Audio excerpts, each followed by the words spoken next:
Historic club the Real Madrid, the royal Madrid. Real Madrid নিয়ে আরো হাজারটা উপমা দেওয়া যায়, white Shark, all white, galactico, কিন্তু রিয়াল মাদ্রিদ যেভাবে গতকালকে খেলছে এইটা নিয়ে আলাদা করে কিছু কথা বলতে হয়। এমবাপ্পে যে অ্যাঙ্গেলে সে গোলটা করলো, যেভাবে সে গোলটা করলো, এইটা তার যে কনফিডেন্স ফিরে আসতেছে, এইটা সে কালকে আরেকবার বুঝাই দিছে। লাস্ট 3 ম্যাচে সম্ভবত 3টা গোল করছে। যে লোকটা বক্সের বাইরে শট করা দূরের কথা, বক্সের ভিতর থেকে শট করতে ভয় পাইতো কিংবা মিস করতো, সেই লোক গতকালকে যে অ্যাঙ্গেল থেকে গোলটা করছে, এইখান থেকে বোঝা যায় এমবাপ্পেকে আপনি গোল করতে দিন, এমবাপ্পে যত গোল করতে পারবে সে তত তাড়াতাড়ি তার রিদমে ফিরে আসবে। ফেদে ভালভার্দে আসলে যেভাবে গোলটা দিছে, এইভাবে সে আসলে অলওয়েজ গোল দেয়। সে যদি নর্মাল গোল দেয় এটা কেউই মানতে পারবে না। ফেদে ভালভার্দে এই সিজনে 5টা গোল করছে, 5টাই বক্সের বাইরে থেকে। যেভাবে সে গতকালকে গোল করছে, মনে হয়েছে যে এমবাপ্পে আর ফেদে ভালভার্দে একে অপরের কম্পিটিটর, এরা পুস্কাস অ্যাওয়ার্ডের জন্য একে অপরের বিপক্ষে লড়তেছে। নিজের দলের মধ্যে এই যে একজনের থেকে আরেকজনের বেটার গোল, এই যে একজন থেকে আরেকজনের একটু এগিয়ে যাওয়া, এইটাই হচ্ছে রিয়াল মাদ্রিদ বন্ডিং। টিমের মধ্যে সবাই হাংরি লেভেল হয়ে গেছে, সবাই ক্ষুধার্ত, সবাই চাচ্ছে দারুণ কিছু গোল করতে, দলের জয়ে বড় ভূমিকা রাখতে। রদ্রিগোর গোলটার কথা আমি কি বলবো, পুরা টিম গোল। যেভাবে গোলটা করছে লুকাস ভাস্কুয়েজ, যাকে নিয়ে রিসেন্ট টাইমে খুব বেশি ট্রল হয়েছে, সে স্টিল ডিফেন্সে শেখে, এটা সবাই জানে, আমিও মানি। কিন্তু ফাইনালি লুকাস ভাস্কুয়েজ গতকালকে অফেন্সিভে একটা ডিসেন্ট গেম দিছে। সে কিন্তু অলওয়েজ রাইট উইঙ্গার, কিন্তু তাকে জিদান সর্বপ্রথম রাইট ব্যাকে খেলাইতেছিল। ওই যে বলে না, আমি হইতে চাইছি এইটা কিন্তু পরিবারের চাপে হয়েছে আরেকটা, সেই অবস্থা হইতেছে লুকাস ভাস্কুয়েজের। কিন্তু ফাইনালি গতকালকে সেটা ডিসেন্ট গেম দিছে, অন্তত অ্যাটাকে। সে যেভাবে অ্যাসিস্টটা করলো, যেভাবে রদ্রিগো সেই অ্যাসিস্টারে গোল বানাইলো, অবিশ্বাস্য। এর বাইরেও লুকাস ভাস্কুয়েজ গতকালকে বেশ কয়েকটা গোলের সুযোগও তৈরি করছে। সে নিজেও গোল পাইতে পারতো, কিন্তু হয় নাই। তবে এর মাধ্যমে বোঝা যাইতেছে যে আস্তে আস্তে রিয়াল মাদ্রিদ নিজেদের ফিরে পাইতেছে।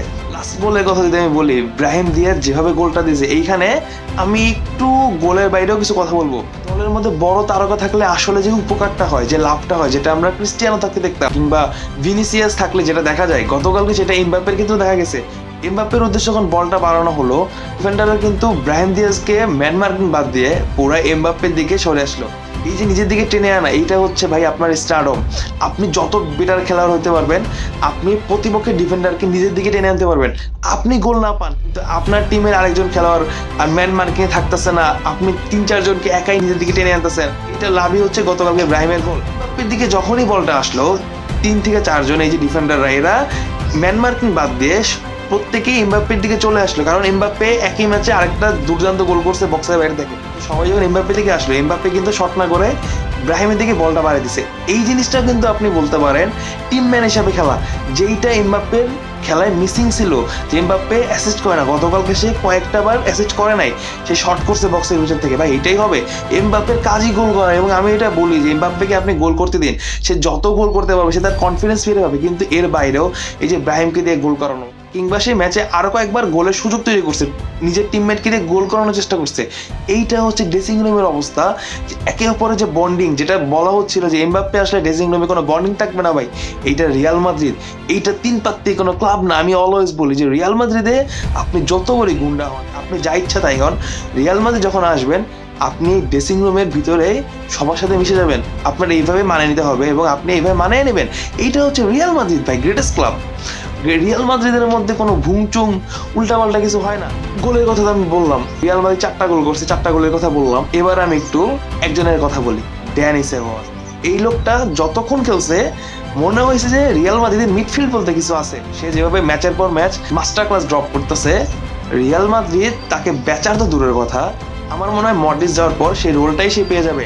এই যেভাবে সে খেলতেছে, স্পেশালি গেতাফের বিপক্ষে সে যেভাবে খেলছে, আমি তার কিছু ম্যাচ ক্লিপ দেখছি আলাদা করে, যেভাবে বল হোল্ড করে, মিডফিল্ডটাকে ডমিনেট করে, লং পাস বলেন, শর্ট পাস বলেন, ড্যানি সেবাস পুরাটা একটা কমপ্লিট প্যাকেজ। জাস্ট ওর পিয়ারটা নাই, যে কারণে সে ওইভাবে আন্ডাররেটেড থেকে যেতেছে।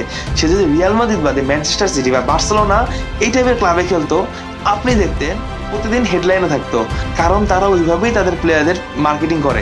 আর ড্যানি সেবাস যেভাবে খেলতেছে, আমি শিওর এইসব দলে থাকলে তাকে ব্যালন ডিওরের জন্য একটা হাইপ উঠে যেত, তাকে ব্যালন ডিওর কেন দেয় না। ড্যানি সেবাস যেভাবে খেলতেছে, এইটা ভাই অবিশ্বাস্য।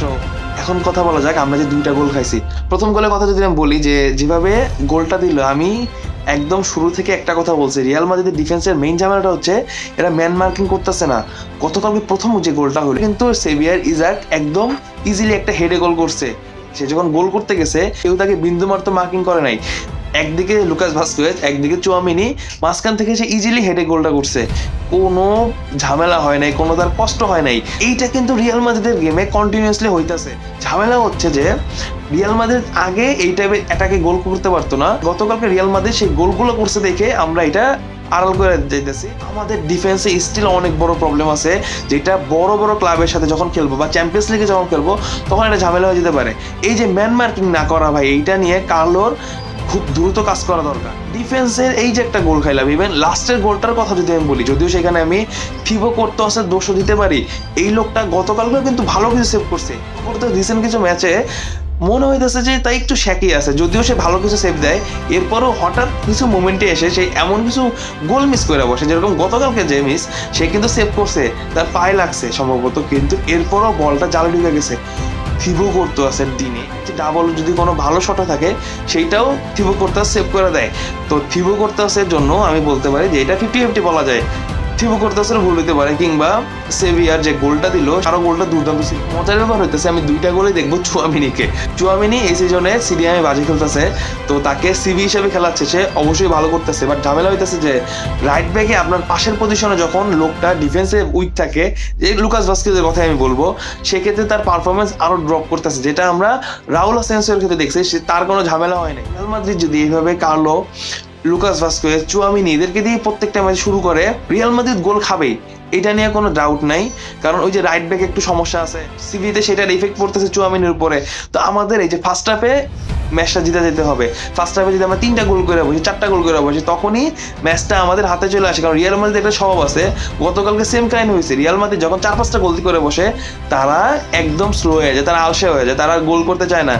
এইটার জন্য আমরা যে কত ম্যাচে 5টা গোল পাই নাই, 6টা গোল পাই নাই, কারণ আমরা 3-4টা গোল দেওয়ার পরেই না আমাদের মধ্যে একটা জীবনে এসে পড়ে। এইটা গতকালকে হয়েছে, আমরা চাইলে আরো গোল করতে পারতাম, কিন্তু হয় নাই।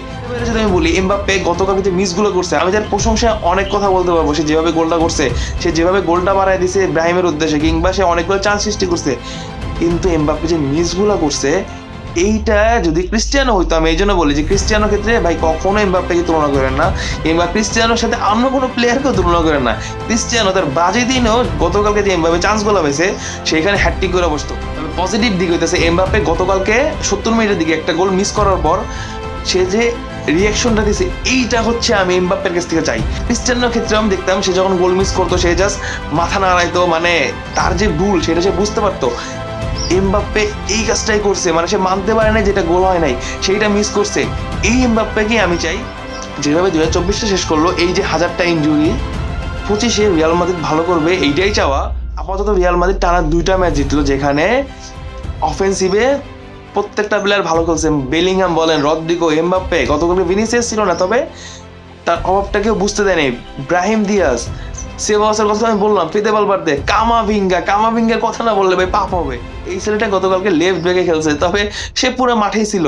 তো রিয়াল মাদ্রিদ যেভাবে বছরটা শেষ করলো, হোপফুলি 2025-এও তারা ভালোভাবে শুরু করবে। কারণ চ্যাম্পিয়ন্স লিগ আছে, লা লিগা আছে, প্রত্যেকটা প্রতিযোগিতা মারাত্মক কম্পিটিটিভ।